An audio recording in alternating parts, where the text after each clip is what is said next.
Well, we can kick it off with just kind of naming our vet guys that we're going to kind of put our name on. The person I chose, Nico Collins. That's my guy. I've really liked him over last year. He stood out and he started like showcasing his route running abilities. I like from reception perception, giving them a shout out. His yards after the catch is really strong, but his route running 91% versus man and over 80% versus press is, even when we don't have Diggs there, right? We have just a rookie in Tank Dell and him that they had to focus on, and they had a hard time even with press trying to shut him down, even when they're all over him. And that he saw a decent amount of double coverage throughout last year, but he was successful through that with a rookie quarterback. Even though Stroud is a baller, it's still really telling when you have that young wide receiver that is able to connect really early on that quarterback. And I think the only question earlier in the offseason was you got Diggs, you got Tank, you got him, and only Tank is in contract really after this year. And then they locked him up and they paid him to showcase and say and declare that he's our guy. So I think that the team's actions also verified that he's their guy. He's I think that where I see him in the next couple of years is approaching, especially after, I think Diggs will probably be out after this year. Nico will be the guy, and I think that he's going to be that AJ Brown level when people are going to considering him teetering on that tier 1, but probably right in tier 2. And for that, I think, especially with everything going on there, it's depending on the owner in your league, they might also be willing to part, and it might feel like you're overpaying, and you might be able to actually acquire him before he becomes a Chase or a Jefferson or AJ Brown level. Yeah.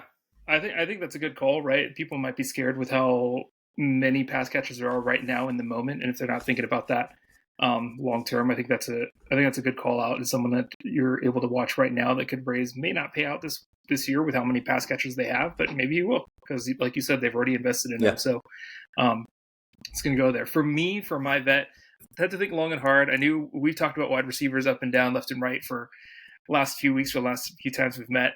And one position I keep trying, and I'm like almost forcing myself to talk about tight ends right now. And so just because they're often the forgotten position, and especially if your league isn't tight end premium, there's only one spot required for them in most leagues that are out there. So not super important, but I think we talked about this a few episodes ago where, because the playing field's leveling out a lot more with tight ends, and it's not like either punt it or go with it. You have to really think about that position, because people are getting consistent points there now. It's not just like, hey, most teams are going to be okay with getting 2 or 3 points a week from that spot, because there's so many options now. And so one person I think about that might be under the radar, I think census rankings has him out of the top 12 currently in a lot of places I'm looking at for redraft purposes, at least. Maybe within top 10, depending on the league that you're looking at. But Pat Freiermuth, he is in an interesting situation, right? There's not a ton of places, and I got some of this info from CBS Sports. Shout out over there. But there isn't a ton of places where you thought, man, Arthur Smith and Russell Wilson going to a team is going to be an upgrade. Right.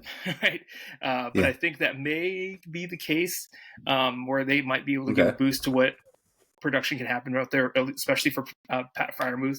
Deontay Johnson's gone, so there's some opportunity for targets that are out there.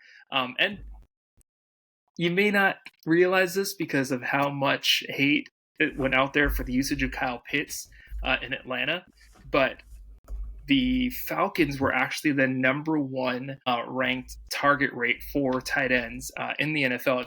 They targeted tight ends at 34.3% of their passes, which is huge. But they just had competition for that tight end position, where I feel like Pat Freiermuth doesn't really have that out in I almost said Seattle because Russell Wilson, but out in Pittsburgh. Dark horse for me to really make his way into the top 10 or one of the top tight ends we're talking about later on this year, and then possibly with his chemistry raising, and whether it's Russell Wilson back there or even if it ends up being Justin Fields, I think he has a chance to do well.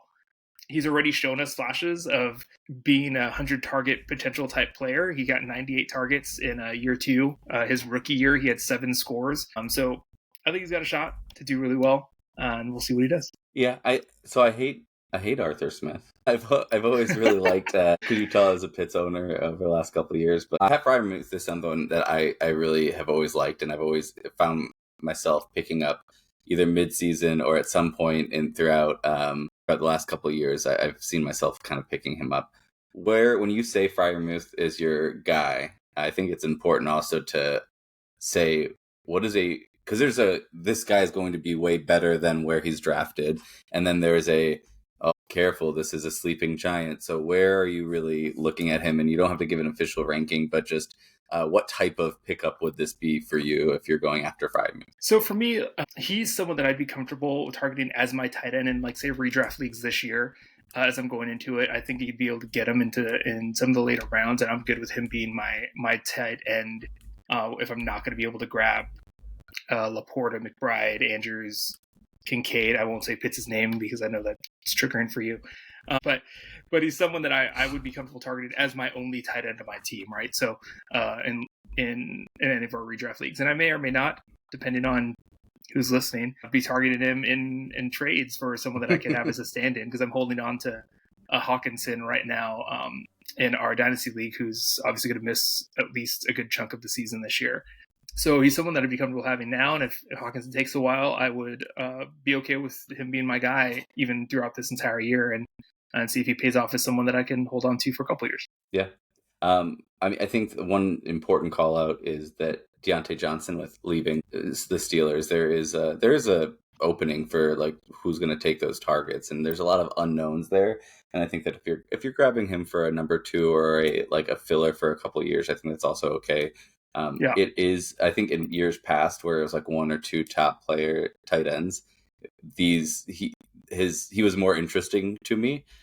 But I think that there's so many exciting tight ends that are out there that are giving a decent production that I think that it's almost a fatigue of that level of tight end, though it's still valuable, but it's more of a mindset of like remembering that even this type of tight end can be valuable, and he has upside. I mean, he almost hit 1,000. He was like 700 something yards as a rookie and 7 touchdowns, which as a rookie tight end is huge. And it's year 3 is usually where tight ends can, if they're going to break out, that's usually like the odds favorite of like the 4th year of when they really start showing and growing. So I think going into his 4th year, then I think that's an excellent your guy. Appreciate it.